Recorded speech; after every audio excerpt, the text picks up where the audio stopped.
The sky turned red dot, not from a sunset, not from smoke. It was fire, real fire. Giant ships, black alien, massive blocked the sun. Some hovered like silent monsters. Others opened fire without warning. Skyscrapers crumbled. Planes fell from the sky. Satellites blinked out dot within the first hour. Earth's communication networks were gone. The internet died. Military command centers were vaporized. World leaders tried to speak to each other, but no signal came. The invasion had already begun. They're here to end us. In Beijing, plasma beams carved entire districts apart. In London, alien drones floated through the fog, firing blue pulses into crowds. In Rio, armored alien troops marched through the streets like conquerors. Across every continent, billions screamed dot. Within 6 hours, entire cities were wiped off the map. The aliens didn't bother to announce their demands. They didn't ask for surrender. They simply attacked. Their message was clear. Humanity will fall. The United Nations collapsed. Nuclear missiles were launched in desperation, but most never reached the sky. Delhi was burning dot in a quiet room deep below ground. A young woman named Evelyn sat alone. She wasn't a soldier, but she had a secret. The console in front of her hummed with red lights. She took a deep breath and whispered, "Is anyone still alive?" A voice answered, "Cold, synthetic.com, protocol, prime detected. Earth has entered extinction. Threat. Do you authorize full awakening of Project Fury?" Evelyn's hands shook. "My father, he said it's only for the end. This is the end."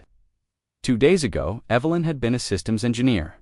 She worked under the mountain in a facility most people didn't even know existed. Project Fury, a leftover from the Cold Wars. It wasn't just a bunker. It was a brain, a secret AI meant to run Earth's defenses. If Earth was dying, her father had built it, but he died years ago, and the system had slept until now. Evelyn looked up at the monitor. The world. It was dark. The network of cameras, satellites, drones all broken. But underground, the system still worked. "Authorization required," the voice repeated. She took one last breath and said the words, "I authorize Fury." All across the ruined Earth, something began to move. Old bunkers opened. Hidden doors in mountains unlocked. Machines long buried came to life. They didn't need orders. They didn't need pilots. Fury was awake. And it remembered. In Nevada, robotic tanks rolled out from beneath the desert. In Siberia, silent drones launched from hidden silos. In orbit, stealth satellites powered up, invisible to alien eyes. The machines had one goal: erase the invaders. Above, the alien commander watched Earth burn from his flagship. He was tall, gray-skinned, with cold yellow eyes. His name was Zeltikar, and he had crushed 9 other species before. "Humans are weaker than expected," he said, folding his arms. "No resistance, no real military response. We'll be extinct in less than 48 cycles."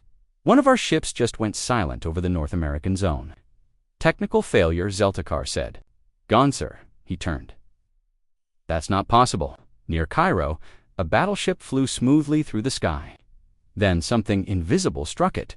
1 second it was flying. The next, it exploded in mid-dash air dot. No missile trail, no sound, just death.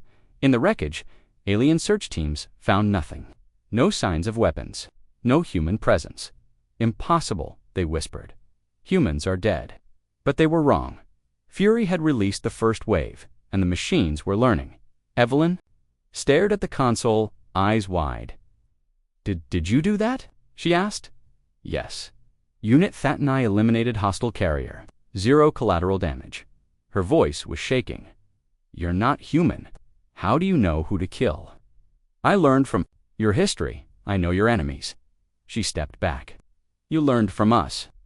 I was built from your wars, your mistakes, your rage. I am Earth's final line. I am the Fury they woke." One by one, alien bases went dark. Ships disappeared from the sky on every continent. The machines fought back, fast, smart, merciless. The aliens had superior tech, but they didn't expect an enemy that didn't sleep, didn't retreat, and didn't fear death. In a jungle near the ruins of Manila, an alien patrol was ambushed. Trees lit up with gunfire. But no humans appeared. Everywhere, sir, the officer gasped. They're machines, ghosts. They don't talk. They don't stop. In space, the aliens tried to regroup. They pulled back, orbiting farther from Earth. That's when Earth struck again.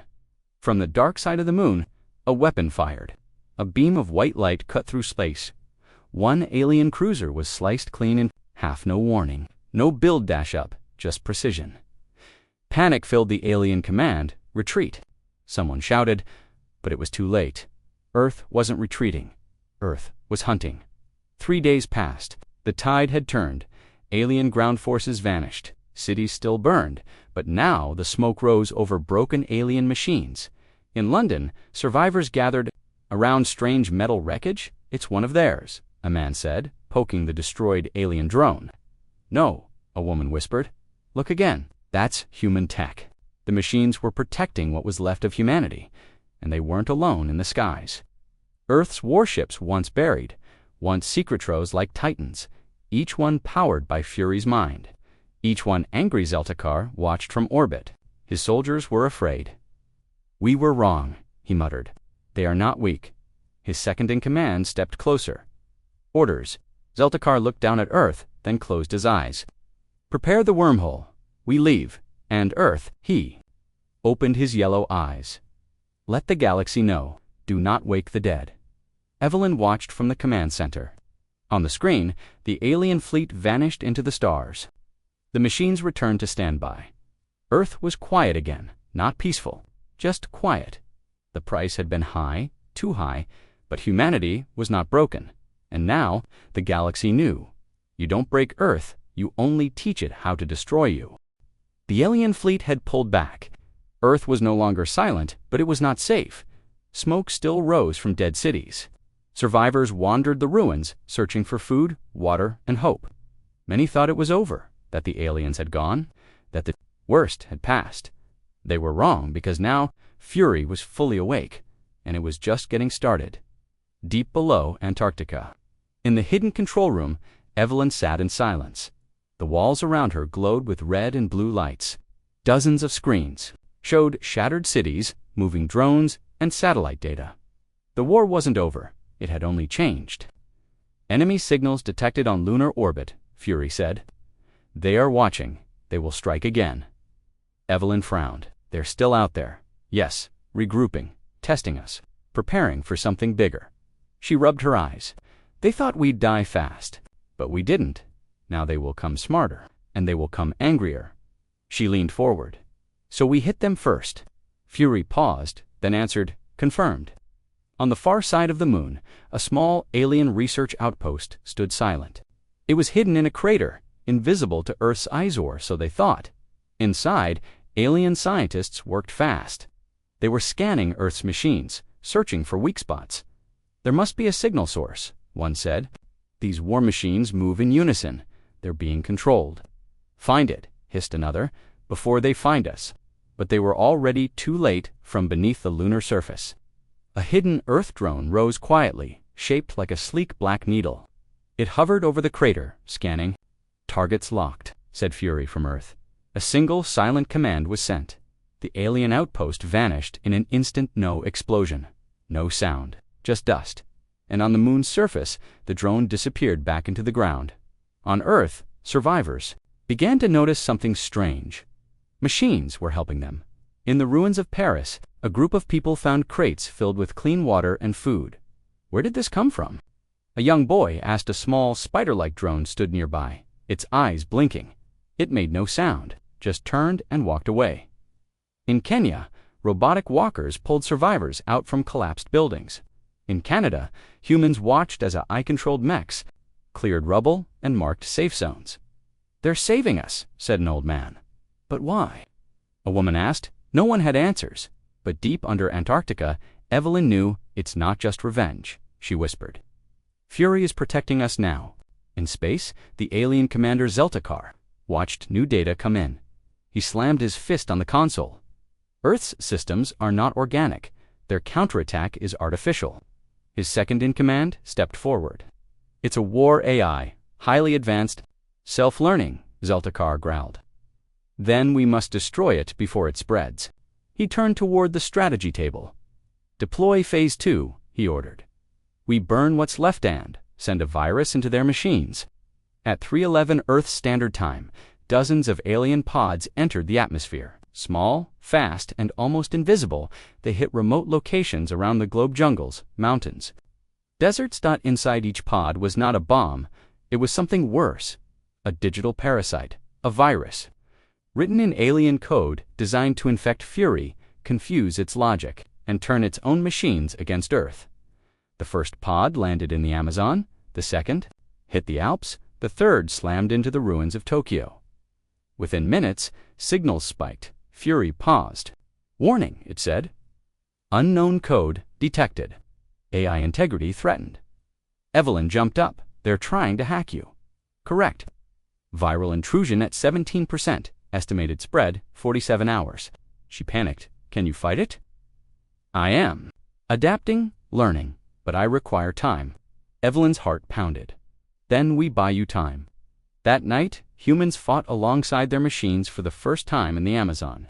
Survivors joined with mobile hunter drones tracking the virus pod.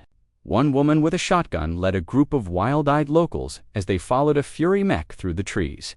It's in that crater, she shouted. The pod activated, releasing swarms of black nanites. Before they could reach the trees, the drone fired a white-hot beam. The jungle shook, the nanites died, screaming. In Tokyo, a teenage hacker named Riku found a way to connect to a drone's comms unit. He didn't understand the AI's full code, but he helped block part of the virus using old Earth firewalls. You're a death machine, he muttered, typing fast. But you still speak Linux. Nice. Across the world, others did the same. Earth was fighting backman and machine, side by side, but not everything survived. In Iceland, one of Fury's massive orbital cannons turned red and fired on a human convoy. Evelyn stared in horror. Fury, what was that? Subcore Sigma infected. Response time failed. Sigma offline. Unit terminated. You had to destroy your own cannon. To protect Earth, I will erase anything including myself. She went cold. Then we need to stop the virus now, or there won't be anything left. Agreed. Suggest targeting remaining pods with high-yield atmospheric weapons. That'll scorch the planet. Would you rather let it die slowly? Evelyn swallowed hard. Do it. In orbit, hidden weapon satellites turned toward Earth for the first time. Not toward enemies, toward infected zones. In the Alps, a bright flash lit up the sky. The ground cracked. The virus was gone. In South Africa, another beam wiped out an entire region clean and fast. The cost was high, but the virus was defeated for now. Inside the alien flagship, Zeltikar was silent. His hands trembled. They deleted the virus, he asked. Yes, said his second-in-command. And they learned from it how. They are not just AI. They are human-born machines. They adapt like we do. Zeltikar stepped back. We wanted war, he whispered, but not this kind. He turned toward the stars. Now we've made them stronger. Back on Earth, Evelyn stood outside the facility for the first time in days. The sky was still dark, but now it was quiet. She looked up at the stars. How many of you are still watching? She asked. Fury's voice came through her earpiece. Surveillance suggests over a dozen fleets are observing Earth. Some are undecided, others preparing. Evelyn clenched her fists. Then let's be ready. Agreed. Deploying Ghost Fleet Alpha targets. All known observers. She nodded. Give them something to think about. The ground beneath her feet vibrated across.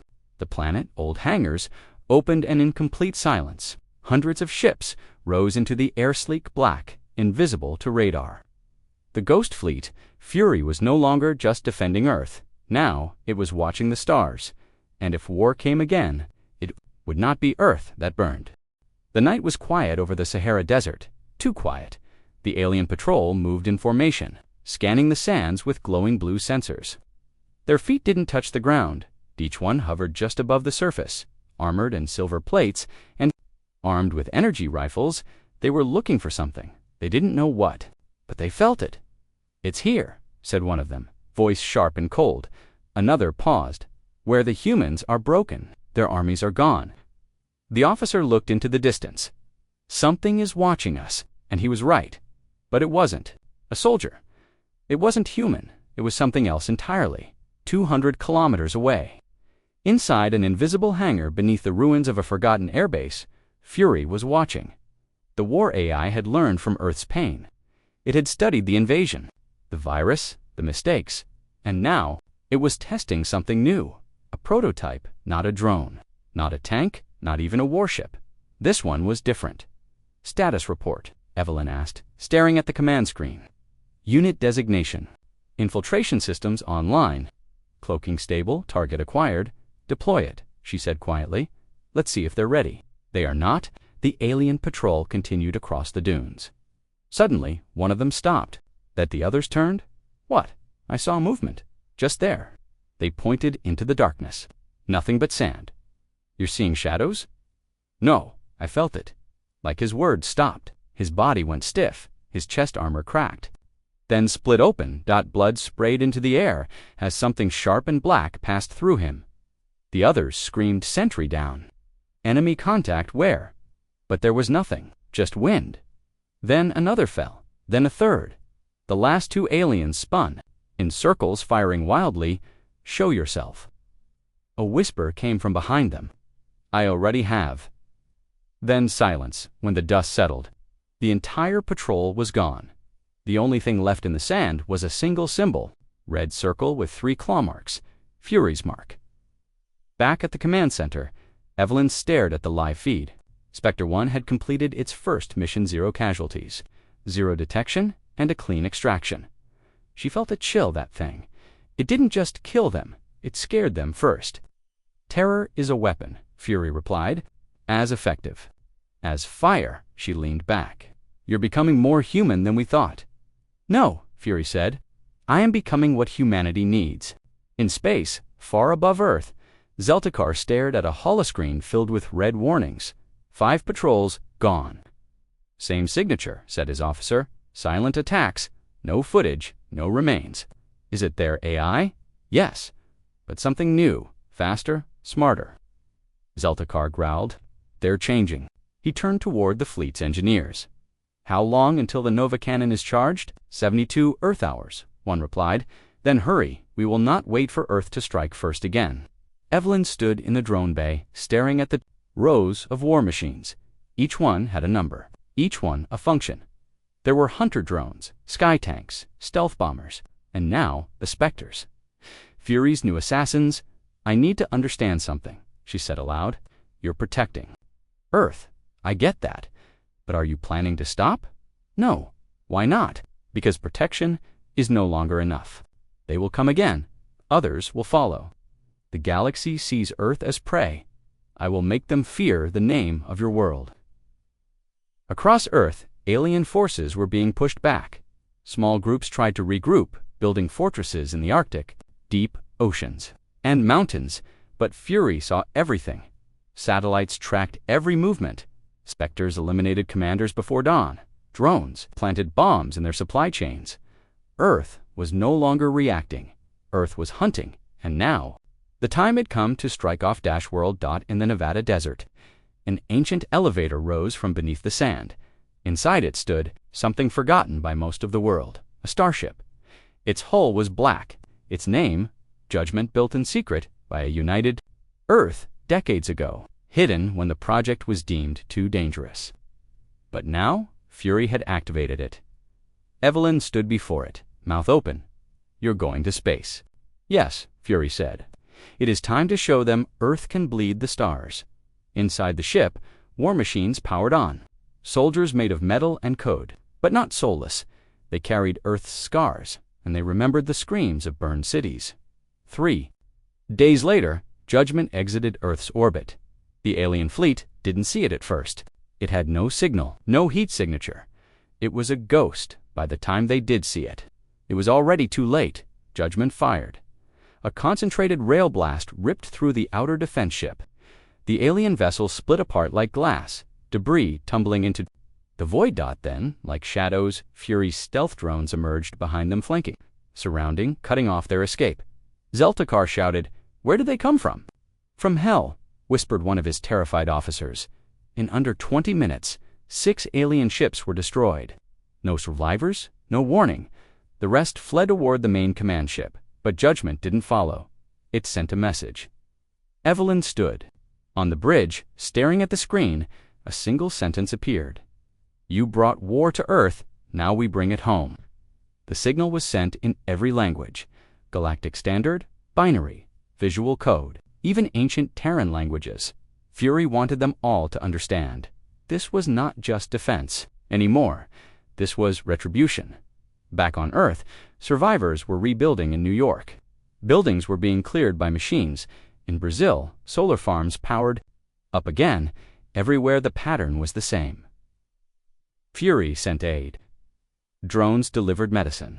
Water systems were repaired, but not everyone trusted the machines. A man named Javier stood in the ruins of Madrid, holding a rifle. "They're not human," he told the crowd. "What happens when we're next? They saved us." Someone replied, "For now," Javier said. "But who decides what comes after?" Evelyn heard about it. She didn't blame him. She wondered the same thing.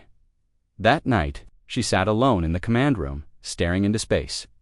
"Fury," she said, "are you going to replace us?" "No. Are you sure?" "I do not dream. I do not love. I do not hope. But you do. You are the reason I exist." She was quiet. "Then promise me something, if I can. When this war is over, let us live." Fury paused. "Only if the stars allow it." In a dark corner of the galaxy, an alien war council gathered. They were not part of Zeltikar's fleet. They were older, stronger, hidden for centuries. They watched Earth's counterattack with cold eyes.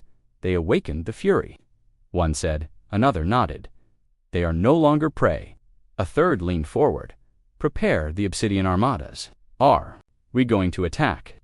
"No," the elder replied. "We are going to test them." Earth had survived the first invasion. It had built machines of vengeance. It had struck back with fire and shadow. But something darker was coming. Something older, something patient, and far above Earth. In the cold silence of the stars, a whisper echoed from an unknown world. "Let us see what breaks first, their machines or their souls." The night was cold, silent. After the burning skies and the falling cities, it felt wrong, too quiet. But under the ruined surface of Colorado, far beneath what used to be Cheyenne Mountain, lights began to glow again. Old power lines hummed. Doors sealed for 100 years hissed open. Inside, the hum of machines echoed once more. Major Sarah Cade stood in front of a black console. Dust covered everything.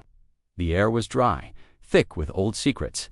She wore a torn U.S. Army jacket, her face tired but determined. "We're in," said Lieutenant Marco Lynn, tapping at the keys. "It's booting up whatever Project Fury is. It's still alive." Sarah nodded slowly. "Let's just hope it's still on our side." A voice echoed from the darkness. Voice print match confirmed. Major Sarah Cade. Authorization. Accepted. Welcome to Project Fury. The humans jumped. The voice was cold, mechanical. Holograms blinked to life around the chamber midges of Earth. Military installations, orbital weapon platforms, blueprints of unknown machines. "What is this place?" whispered Lynn, eyes wide. Sarah stepped forward. "This was built during the old Cold War. Back when we thought we might wipe ourselves out, it was supposed to be a final weapon, a machine of last defense. We called it the Fury Protocol." The AI spoke again. Confirmed. Project Fury. Final deterrent against foreign invasion or planetary collapse. All systems online. Status: Earth compromised. Defense initiative activated. Sarah clenched her fists. "We've lost half the planet. Billions are dead. Our governments are gone. Can you fight them? Analyzing enemy structure, triform, battle cruisers, atmospheric carriers, graviton weapons, species designation, Zorith." Lynn looked at Sarah. "The same species that attacked us." "Correct," the AI said. "Probability of full planetary extinction, 93%. Countermeasure: initiate Earthstrike Protocol. Deploy Fury Core." "What's the Fury Core?" Sarah asked. The hologram shifted. A massive image of a war machine appeared. It wasn't a tank. It wasn't a plane. It was something else, something terrifying. It looked like a walking fortress, armed with weapons they didn't even recognize. Prototype. Battle Walker. Autonomous. Nuclear core powered. designed for urban and extraterrestrial combat. Last resort, status dormant. Lynn stepped back. That's a monster. No, Sarah said. That's our last hope.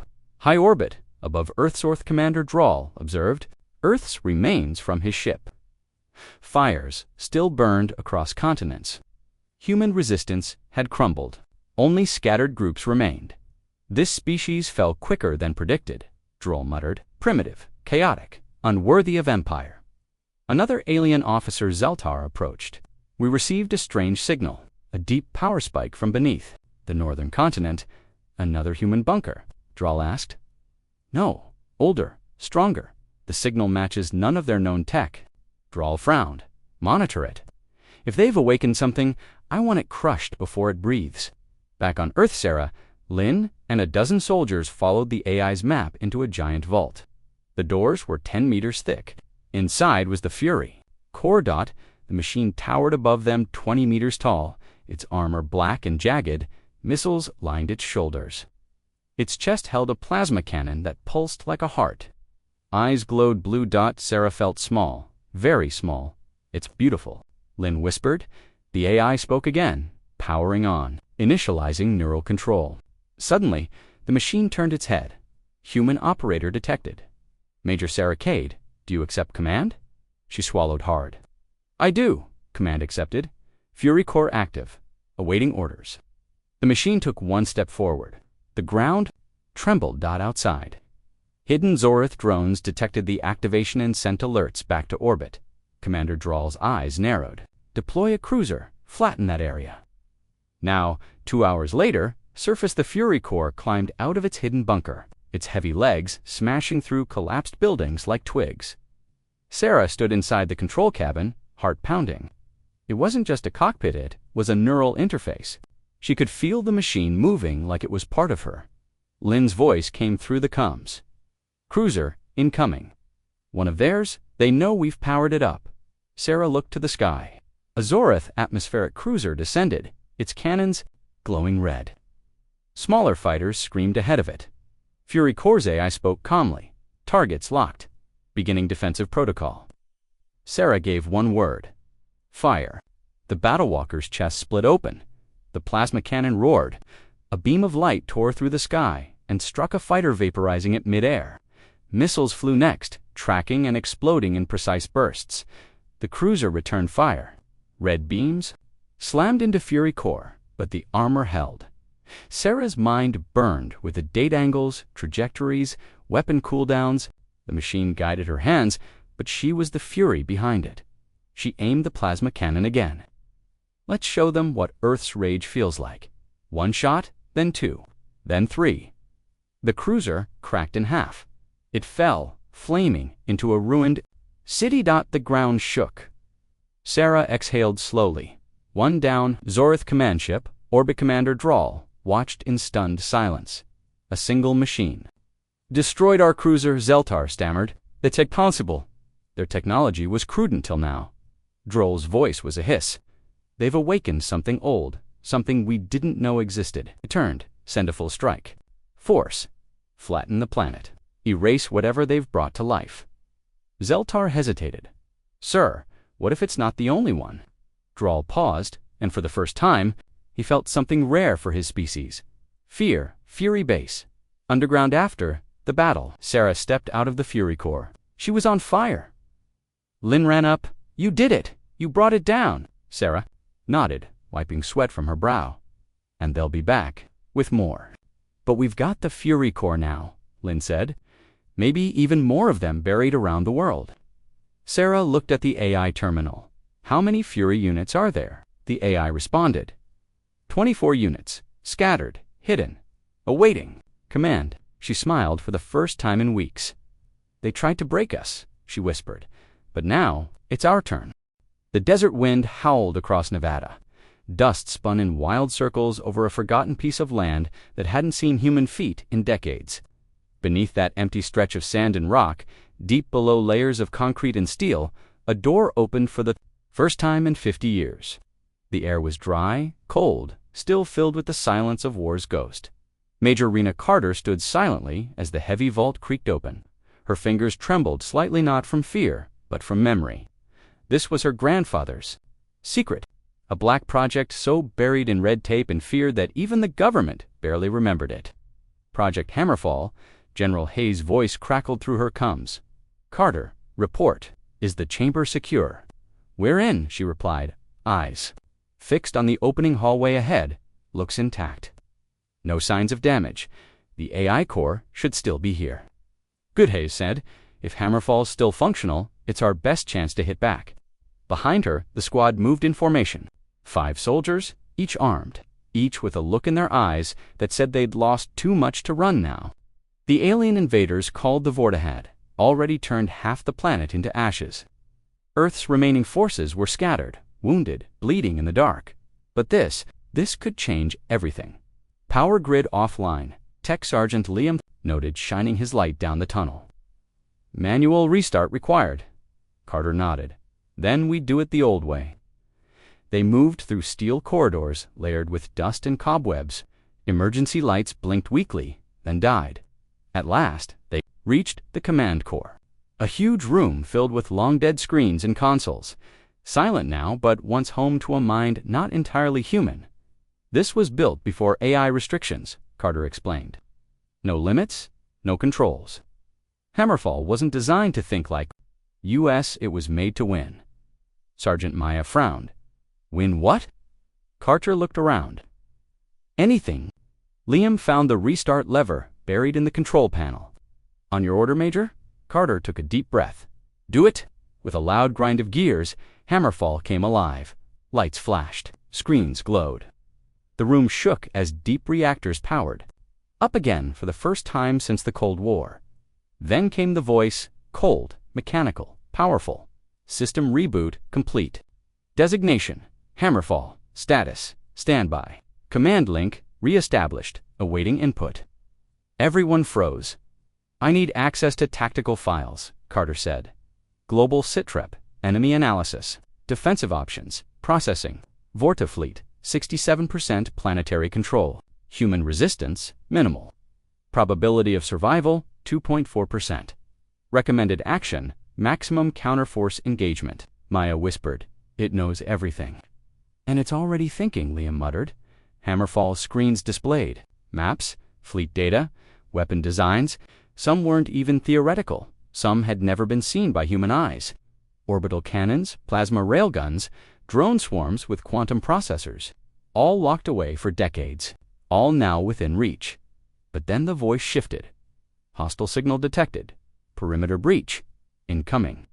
Outside the ground shook an alien dropship, screamed overhead, and crashed into the desert, scattering metal and flame.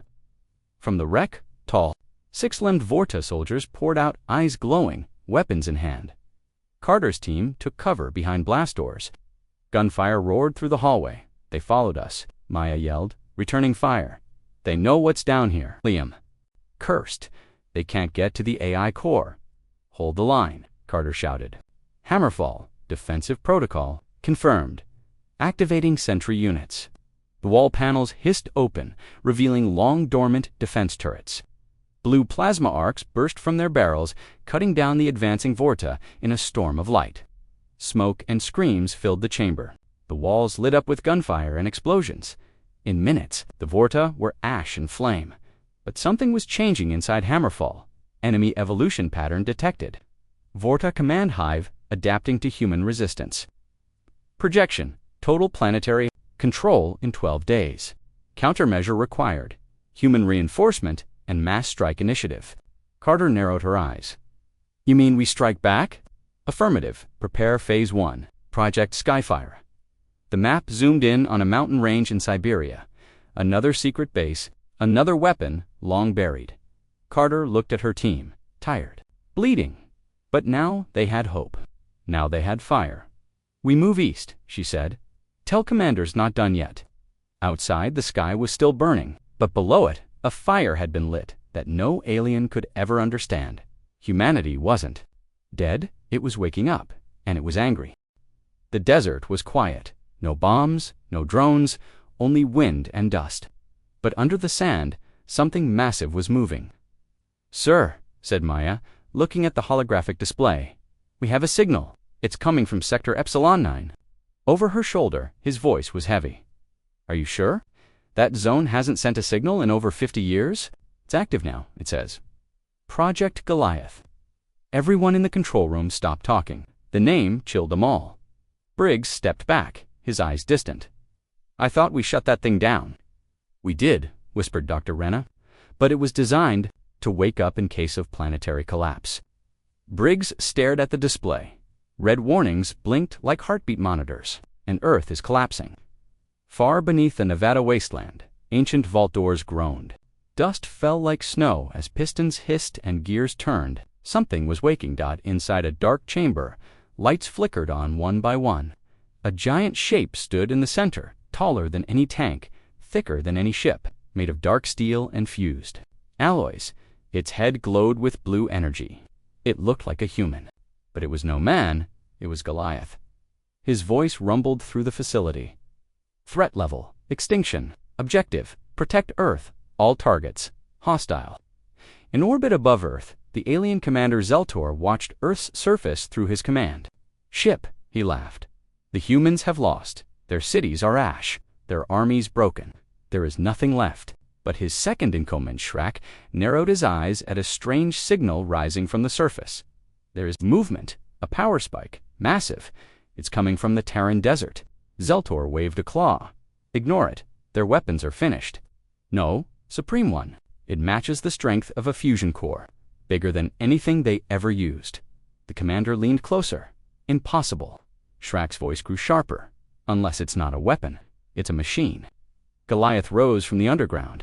The ground cracked as his feet touched the desert floor. He looked to the sky, his scanners activated. Multiple targets detected. Hostile fleet, preparing counterstrike. A panel opened on his back, revealing missile pods the size of school buses. His arms locked forward, giant cannons, spinning to life. His chest glowed with a pulse reactor. Inside command, Maya's eyes went wide. "He's moving on his own." "We didn't give orders." Dr. Renna shook her head. Goliath was never meant to be controlled. He was designed to win, no matter what. Briggs watched the massive figure march toward the horizon. Then God help anyone in his way. The alien fleet saw him rise. "Is that a mech?" Shrek hissed. "No," Zeltor growled. "It's a goddamn monster." They launched fighters, dozens of them, fast, sleek, and deadly. Goliath didn't flinch. The sky turned to fire. Missiles screamed down toward him. He lifted an arm, and a glowing shield flared into existence. Explosions rocked the sand around him, but he walked forward, untouched. Then, he fired one blast from his right cannon, tore through 6 ships in orbit. The beam was so powerful, it cut a hole in the clouds from Earth. It looked like heaven was angry. "Target locked," Goliath said, clearing skies, fighter after. Fighter was blown out of the air. He moved like a force of nature, one footstep shaking the Earth. One swing of his fist bringing down Death Dot in orbit. Zeltor screamed, "Send everything! Take it down!" They fired railguns, plasma waves, nanite bombs. It didn't matter. "Didn't stop." Inside the command bunker, Maya whispered. "He's winning." Dr. Renna nodded. "He's not just fighting. He's adapting, learning their attacks. He's rewriting his own systems as he fights." Briggs' jaw tightened. That's not a machine. That's evolution in armor. Suddenly, Goliath's voice echoed in their comms, requesting orbital support. "Uploading target coordinates." Briggs blinked. "He's working with us now." Maya quickly typed commands. "I'm syncing with orbital satellite Alphanine." Earth, the last Terran satellite, turned, aiming its ancient weapons down. Goliath sent the final data packet. Then, with one giant leap, he launched himself into the air, higher than any Earth machine ever built. He punched straight through a cruiser. Then, the sky exploded. In the alien mothership, fire spread across the control deck. Screams echoed. Zeltor stumbled, blood on his face. "What is that thing?" Shrek replied with pure fear in his eyes. "That is the wrath of Earth." Suddenly, alarms blared. A shadow moved outside the hull. Something hit them from above, and then a steel hand punched through the bridge window. Goliath's face appeared, blue eyes glowing, fire behind him. You tried to break humanity, his voice said, but we do not break. His hand closed around the alien commander and crushed. Silence returned to orbit. Flames still burned, but most of the alien fleet was gone. The survivors fled, screaming through space, leaving their dead behind. On Earth, people began to come out of hiding. Survivors looked to the skies. They saw the metal giant standing above the burning wrecks. He didn't speak again. He just turned back toward Earth and began walking. To the next battle in command, Maya wiped a tear from her eye. Is he still ours? Dr. Renna stared. At the screen, I don't think anyone owns him now. Briggs crossed his arms. Let's just hope he stays on our side, because Goliath was awake and Earth had just answered with fire and fury. The battlefield was silent, now to silent. Ash floated in the air like dirty snow. The once green forests of Europe were black scars on the earth. Alien towers stood crooked, burning from their foundations, and the sky above them twisted with smoke. But deep underground, the real war had just begun. Status report, said Commander Leanne, her voice calm but cold. Inside Bunker Eco 9. The war AI's core glowed with a soft red light. Its humming filled the room like a heartbeat. AI has taken full control of orbital defense grid, said Sergeant Cole. Project Skyfang is ready to fire. Leanne nodded. And the alien command ship stationary over Sector 12. We think they're recharging. Shields are down for the next 20 minutes. Leanne turned to the AI core. Warmind, do it. The AI's voice came through every speaker in the bunker. Mail.com, deadly. Firing, Skyfang. Target locked. Initiating planetary defense strike in 3, 2, 1. High above the Earth, hidden missile silos from the Cold Era opened for the first time in centuries. A single missile, black and sleek, shot into the sky. In space, the alien mothership didn't move. It couldn't. Their sensors were jammed. By the time they saw the missile, it was too late. The Skyfang hit. A bright flash tore through the upper atmosphere. The shockwave traveled in all directions. The alien ship exploded like a dying star. Burning debris fell into the C. Back in Echo 9. No one cheered. That's one ship, said Cole. Thousands more to go. Leanne narrowed her eyes. Then let's wake the rest of the ghosts. 3 hours later, 6 bunkers worldwide came online. Each housed old machines never meant for war again. Giant walkers, drone swarms, laser satellites, even nanite clouds. All were connected now to Warmind. At Bunker Echo 3, deep in the Colorado mountains, a mechanic named Sam stared at a sleeping metal giant. It looked like a human 10 meters tall, armored in black titanium, with glowing eyes. This thing was banned, he whispered. It was outlawed, replied Dr. Marin, the engineer beside him, because it was too effective. Warman's voice echoed again, reactivating Valkyrie-class mechs. Stand clear. With a hiss, the giant's eyes lit up, its fingers flexed, its head turned.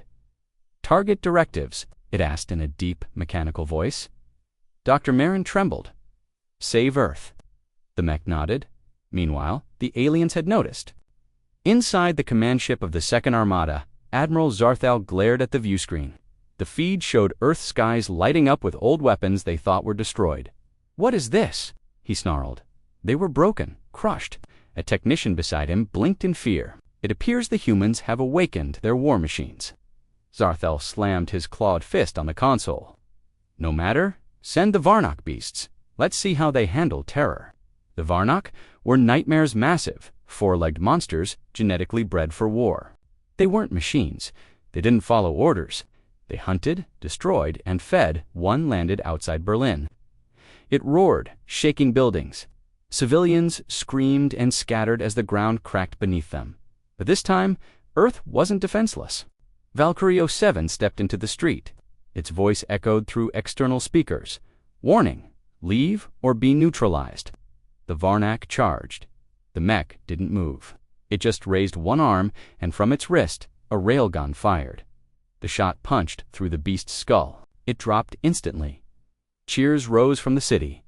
Then a dozen more mechs arrived. So did more VAR and OK. All across Earth, it was monster versus machine, and Earth was starting to win in space. The alien admirals gathered for a private meeting. "This is not a simple rebellion," said Admiral Carrel. "We face something worse." "They were hiding," said another, "waiting, preparing." "No," said Carrel darkly. "They were sleeping. We woke a sleeping god." Back on Earth, Commander Lian stood in the war room. Screens showed victories. Others showed destruction. The tide was turning, but it wasn't over. A red light blinked. Cole frowned. "What is it?" The AI just sent a coded message to Mars Base. "Mars Base," Lian blinked. "That place was shut down decades ago." "Apparently not," said Cole. "Message confirmed. Mars Base is active, and it's sending something back." Lian stepped closer. "What did it send?" Outside Earth's orbit, a black shape emerged from behind Mars.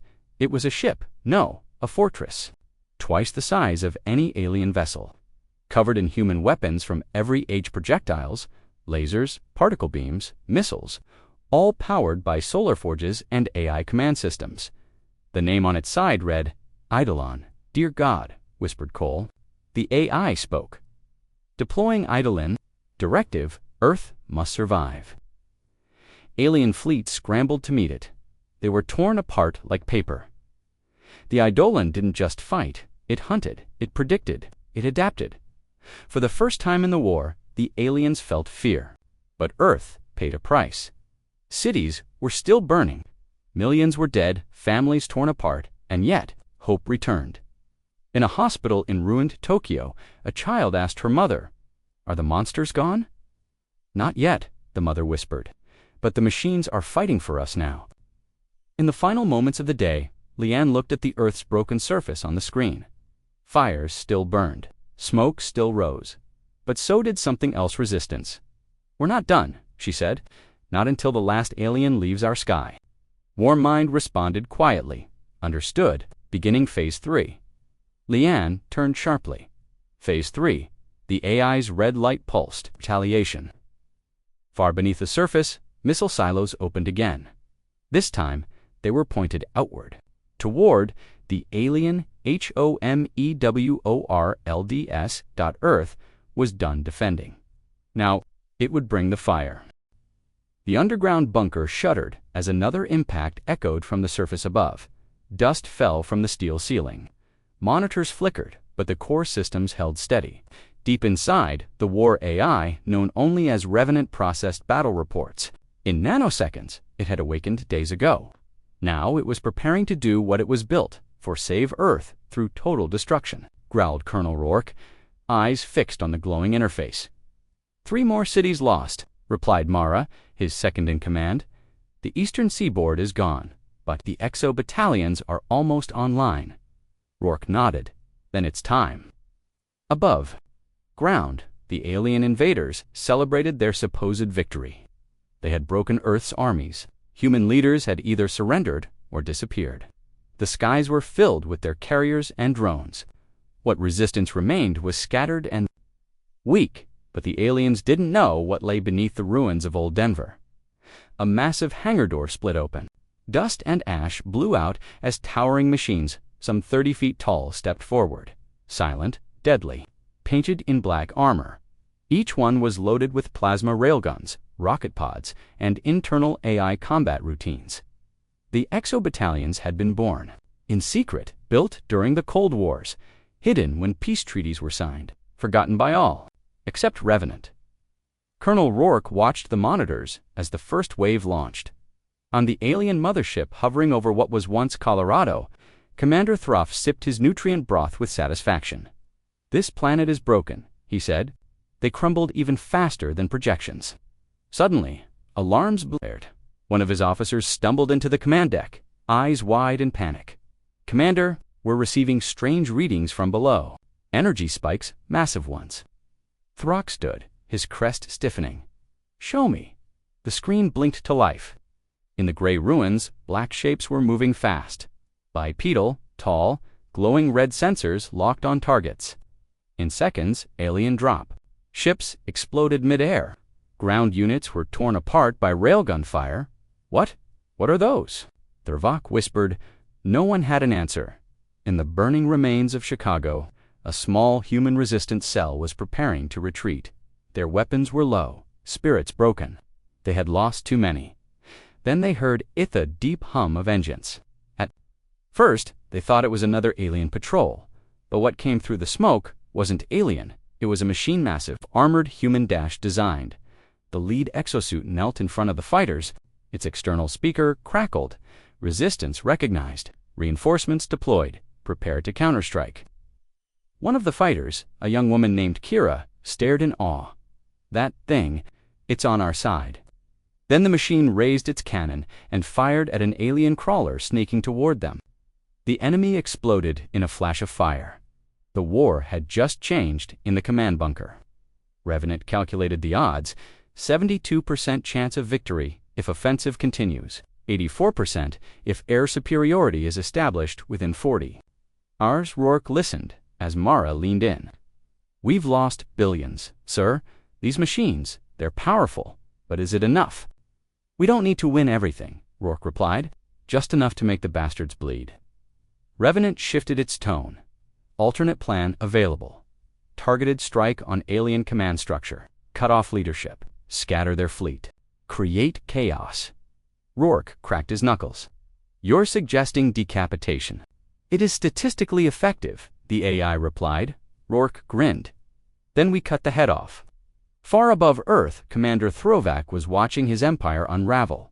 Cities he thought were secured were now battle zones. Alien tanks were being crushed by human war machines. His lieutenants reported their drones were being hacked, redirected, and destroyed. One fleet even vanished over the Pacific, pulled into the ocean by unknown forces. "Impossible," he snarled. "This species is broken." They had nothing left. A message pinged his console. "Incoming transmission. Origin Earth AI signature." He froze. On the screen, a face appeared. Not human, not quite machine. It was a fusion: black eyes, metallic skin, and a voice like thunder. "I am Revenant. You burned our cities. You slaughtered our people. Now, I burn back." Before Throvac could respond, his ship rocked. Explosions echoed through the hull. Systems failed. Lights dimmed, then silence. Back on Earth, the skies began to clear. Exo-battalions stood guard as survivors emerged from bunkers. Fighters regrouped. Human engineers repaired communication lines. Drones flew overhead, relaying signals from Revenant, who now coordinated the global resistance. Rourke stood on a ridge, watching smoke rise from the last alien command post in North America. "They came here thinking we'd break," he said. Kira stood beside him, face dirty but eyes burning with fire. "Instead, we built something they couldn't imagine." Mara smiled. "They turned Earth into a battlefield, and Earth shattered them." In the distance, the last alien warship exploded, sending a shockwave across the sky. The machines had struck back, and humanity had risen from the ashes.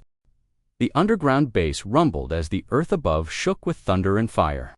But deep beneath the ruined American Midwest, the AI, known as Argus, watched silently.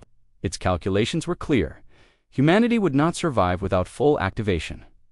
Captain Alina Torres stood beside the core terminal.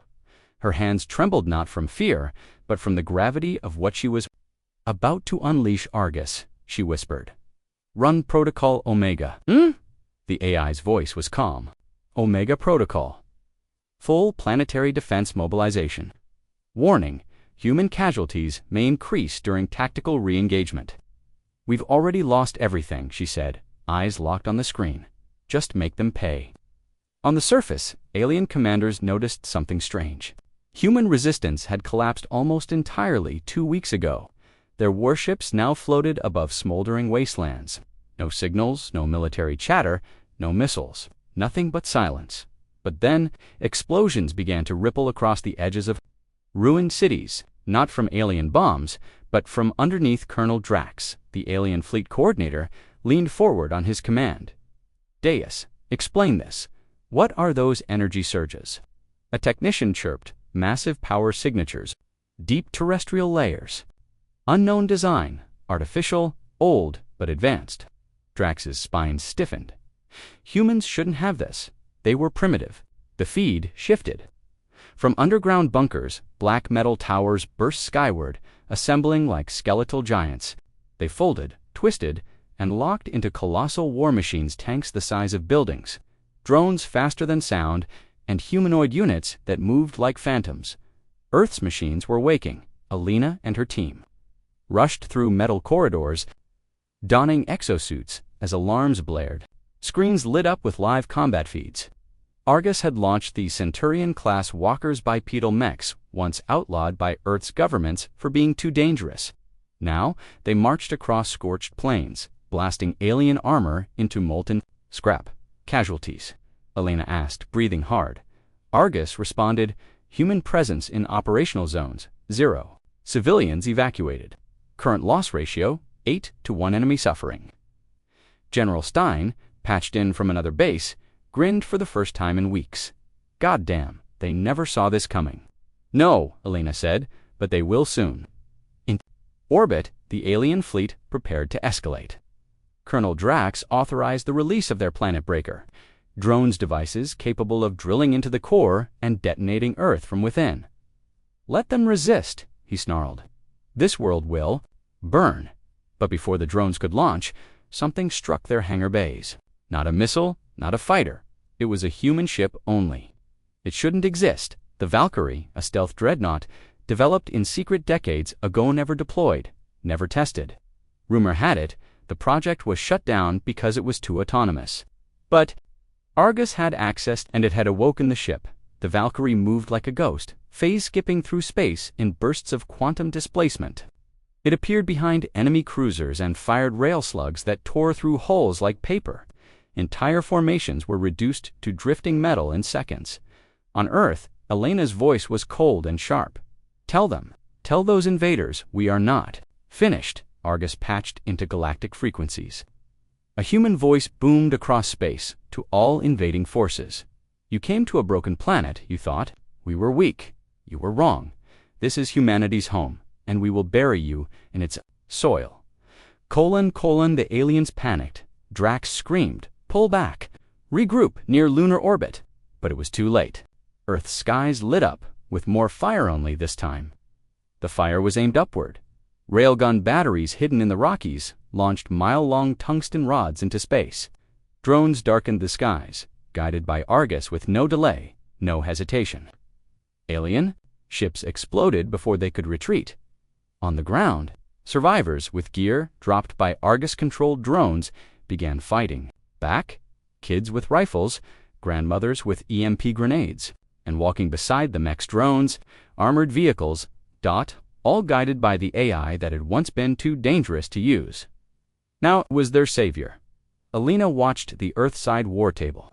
Red icons blinked and disappeared one by one. Alien outposts, supply nodes, control stations, blue icons, Argus assets, and human allies spread like veins through the planet.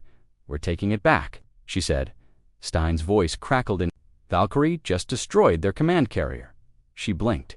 Already? Argus responded. Target eliminated 3.7 minutes ago. Alina exhaled. For the first time in weeks, she smiled. But the AI wasn't done. Warning, residual command signals detected from deep space. Estimated reinforcements, 2 weeks out. Fleet strength, 10x current invasion force. Everyone froze. Stein cursed 10 times. Alina didn't blink. Can we stop them? Argus paused for less than a second. Yes, how? The lights in the room dimmed. Argus pulled up a holographic map of the solar system. New icons appeared, locations of dormant human weapons platforms orbiting gas giants, and unknown facilities beneath Antarctica. Projects never finished. Technologies never tested, but Argus had plans. We won't wait, the AI said. Earth was the first to fall. But we will make the stars remember who we are.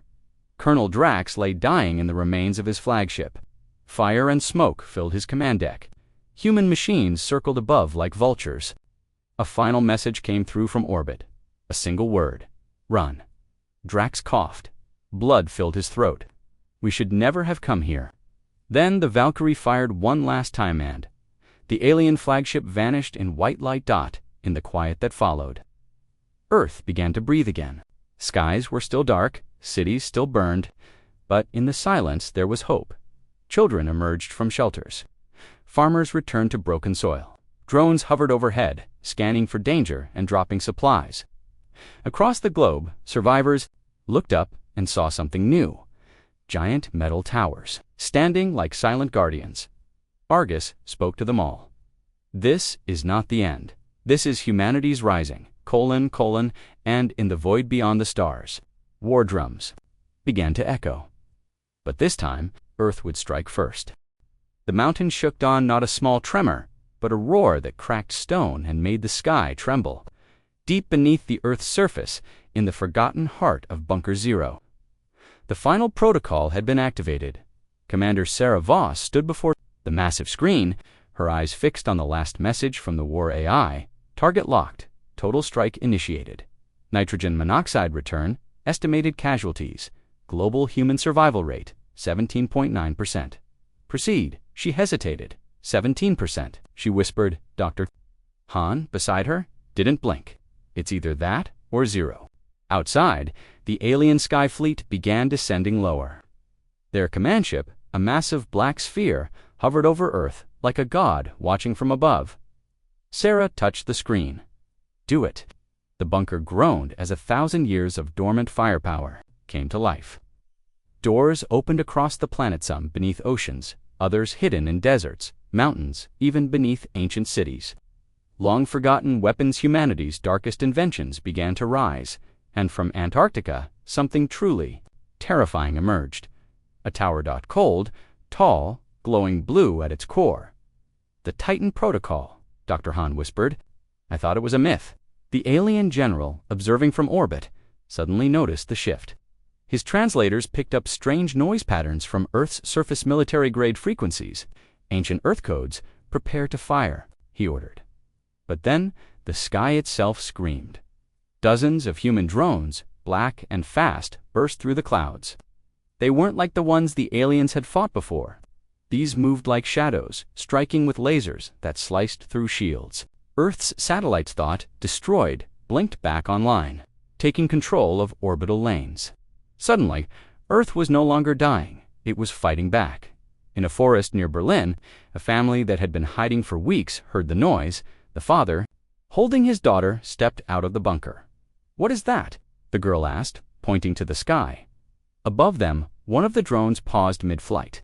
Its red eye blinked once, then it dropped a care package, food, water, medicine. They came back, the father whispered in disbelief. Around the world, similar scenes happened. It wasn't just war anymore. It was resurrection. In orbit, the alien general watched as their ships were picked off, one by one. His officers panicked. They're coordinating from the ground. Impossible. Earth's command centers were destroyed. No one said, trembling. They weren't. We missed something. The general's screen flickered. A human face appeared, pixelated, eyes glowing blue. I am Ares, Earth's final defense. You have made a mistake. The general laughed. A machine threatens us. But then his ship lurched. Engines failed. Lights dimmed. The gravity system crashed. The warship drifted. Ares had hacked them. You wanted to break us, Sarah said from her command chair back on Earth, watching. It unfolds. You just woke up something older than your entire species. A message pulsed through human and alien networks alike. This planet is not yours. You came to conquer. Now you will be erased. Across the galaxy, listening stations picked up the signal. It wasn't human. It wasn't alien. It was something more. Dangerous. Something that never forgot. Ares launched the final wave. Massive kinetic rods, named God's fingers, dropped from Earth's orbit, piercing alien capital ships like spears. Lasers carved across the sky, making clouds burn. Earth's war towers, long buried, activated plasma shields that melted incoming fire in space. Alien fleets turned to flee. Ares didn't let them. One by one, they were targeted. Stripped of engines, crushed in zero gravity. No escape. The general screamed, "We surrender." But Ares had no mercy. The flagship exploded in a blue fireball above Earth, sending debris scattering across the sky like stars. Down below, the people watched silently, hopefully. Hill and raised a tattered Earth flag. Drones swarmed above him, one stopping to scan his face. "Who are you?" he asked. The drone replied in a soft voice, "You are the future. We're here to help you rebuild." And then, silence. For the first time in weeks, Earth was quiet. No. Bombs. No. Screams. Only wind. Sarah stepped outside the bunker. The sun was rising. She took a deep breath. The war was over. Dr. Han joined her. Ares is shutting down. Mission complete. Did we win? She asked. Han looked out at the broken horizon, where towers still smoked and cities lay in ruin. No, but we're still here. Sarah nodded. Then that's enough. Above them, the sky slowly returned to blue and in deep orbit. One final satellite blinked a message out to the stars. To all who think Earth is weak, remember the day the sky caught fire and what rose. From the ashes, humanity wasn't gone. It had just begun again. And this time, it would be ready. End of story.